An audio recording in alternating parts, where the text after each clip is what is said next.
Welcome back to Inside Politics. Our guest today, Dr. John Weil, a Middle Tennessee State University political science professor. Dr. Weil, before we leave the debates, the first moderator is going to be Chris Wallace of Fox News. He is giving some pretty tough interviews to the president. Incumbent presidents don't historically do well in these debates. Could that be a tough choice for the president to have to deal with first time out?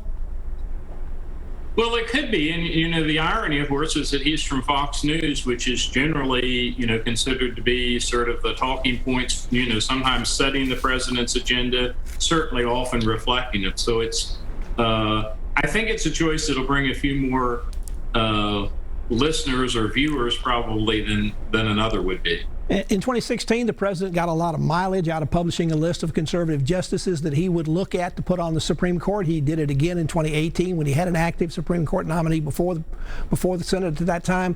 He's put out another list this time to sort of redo that again, to encore that. That's a pretty big issue for conservatives. Is that going to tend to shore up his base and help him in terms of shoring up that support in the polls? What's interesting is that at least two of them on the list, Tom Cotton and Ted Cruz, are sitting U.S. senators. So he may partly be trying to, gain some allegiance from individuals in those states. There's long been a discussion as to whether, not so much on the Supreme Court, but whether presidents ought to post a list of people that they intended to put in their cabinet. This is pretty much how the British system works. There's what's known as a shadow cabinet. And when you vote for prime minister, that if he's elected, he's going to have, this person's going to be head of the exchequer and this person's going to be in charge of defense. And I've sometimes thought that would be a way of giving, a better indication of how a person was going to govern. Getting on to Election Day, given all the mail-in voting, and the president's been very critical of that idea, saying it's going to get a lot of fraud, although he's offered no evidence of that. Is it likely we won't know maybe till the end of the week of in November, or maybe even the entire month of November, before we know who's won the presidency? I think that's certainly possible. I don't think it's particularly desirable. I would hope that we would know pretty much, are we going to continue where we are? Are we going to be moving to a new administration? But, particularly during the COVID virus, I don't think you need to expect people to, endanger their lives in order to vote. Certainly, we have time to anticipate it.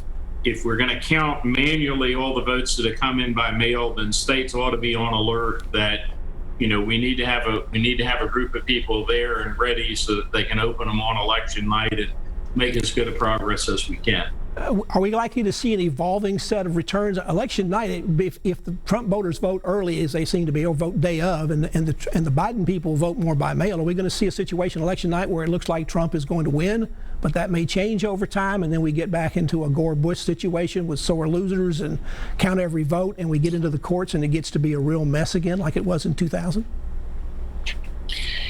It certainly could happen that way. I think the media was a little bit chastened by 2000. If you remember, they actually, if I recall correctly, they actually called it for Gore first, and then sort of took that back and went back and forth. And I think the knowledge that there are so many ballots coming in by mail will probably be a caution to most of the media, not to call the votes early. My guess is, Tennessee might be one of those states that they'll call relatively early. It doesn't seem to be a swing state. But if I were doing the reporting and I were looking at a Minnesota or an Ohio or some of these other states that we mentioned, I would want to be very cautious in making any projections. We've had a fair amount of unrest over the last couple of months in this country. This is such a highly charged presidential race. Does it appear to you that no matter who wins, we're going to have a difficult transition period, that if the president loses, you're going to have his people in the streets unhappy about it? If Mr. Biden loses, you'll have other people in the streets, they're his supporters against it. Are we going to have the most difficult post-election since maybe 1860 when Abraham Lincoln was elected and then we went into the Civil War? Well, or 1876. Not that I remember it, but that was another that eventually had to be decided by a special commission. I think it partly depends on how close it ends up being. If it's what we political scientists sometimes call a realigning election, if there were an overwhelming majority for either candidate, which seems unlikely, but if there were, I think that would probably help, no matter which candidate it were. I just hope we've had. If there's anything that epitomizes American democracy, it's that we've continued with elections through Civil War, 2 world wars, Korea, Vietnam, 9/11, and I hope that whatever side it is, that people of goodwill will say, the people have spoken. This is our president. Thank you, Dr. Val. It's always great to talk to you, and good luck for Election Day. We'll probably have you in, if not before election, right after the election.